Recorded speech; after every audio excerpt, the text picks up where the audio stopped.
मदत व पुनर्वसन मंत्री अनिल पाटील यांनी विजय शिवतारे यांच्या माघारीबद्दल म्हटले की देवेंद्र फडणवीस असतील, एकनाथ शिंदे असतील, महायुतीचे जे नेते असतील त्यांचे मी आभार मानतो, कारण कुठे ना कुठे आमच्या नेत्यांचा मान सन्मान झालाय। शिवतारे यांच्याकडून चुकीचे वक्तव्य केले जात होते, ज्याचे दुःख आम्हाला सातत्याने होत होते।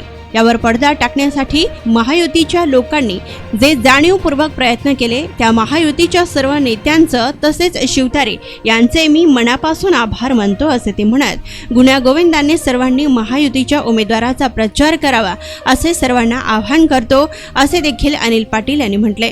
त्यानंतर रोहित पवार यांच्याबद्दलही ते म्हणाले की भारतीय जनता पार्टीला ओळखायला रोहित पवार यांना अजून किमान 35 वर्ष लागतील।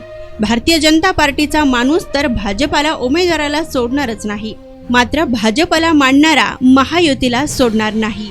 हा सुद्धा अनुभव रोहित पवार यांना या निवडणुकीत आल्याशिवाय राहणार नसल्याचं अनिल पाटील यांनी यावेळी म्हटलंय। तर संघातून विजय शिवतारे यांनी माघार घेतलेली आहे।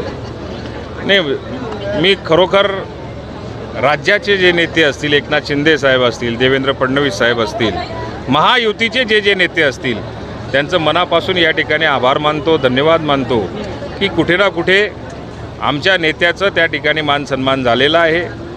काही प्रमाणामध्ये शिवतारे साहेबांकडनं चुकीचे वक्तव्य केले जात होते, त्याचं दुःख आम्हाला सातत्याने होत होतं।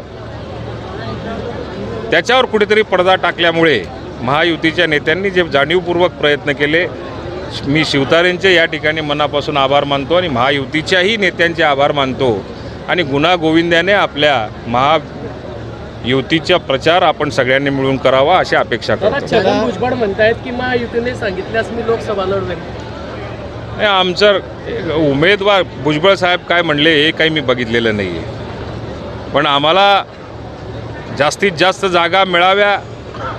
जळगाव देत नसणार तर कमीत कमी नाशिक तरी मिळावी। नाशिक मिळाल्यानंतर आमचा उत्तर महाराष्ट्रातलं एक समाधान असू शकतं। आमची एक रास्त अपेक्षा आहे, पक्षाने आणि महायुतीने जर का त्यांना जबाबदारी दिली निवडणूक लढवायची तर ते निवडणूक लढवू शकतात। शिंदे गटाने पण त्या जागेवर आग्रह आहे, शिवसेना शिंदे गट पण आग्रह आग्रही प्रत्येक पक्षाचा तो अधिकार असतो, प्रत्येक पक्ष कोणत्याही जागेकरता आग्रह करू शकतो। भारतीय जनता पार्टीचाही त्या ठिकाणी आग्रह आहे, शिंदे साहेबांच्या शिवसेनेचा सुद्धा त्या ठिकाणी आग्रह आहे आणि राष्ट्रवादी काँग्रेस पक्षाची नाशिक जिल्ह्यामध्ये असलेल्या ताकदीचा विचार करून राष्ट्रवादी काँग्रेस पक्षही त्या ठिकाणी अपेक्षा आहे। आता रोहित पवारांनी टीका केलेली आहे। रोहित पवार म्हणतात की राष्ट्रवादी अजित पवार असतील किंवा एकनाथ शिंदे सोबत असले तरी भाजपचेच लोक भाजपला मतदान करणार नाही।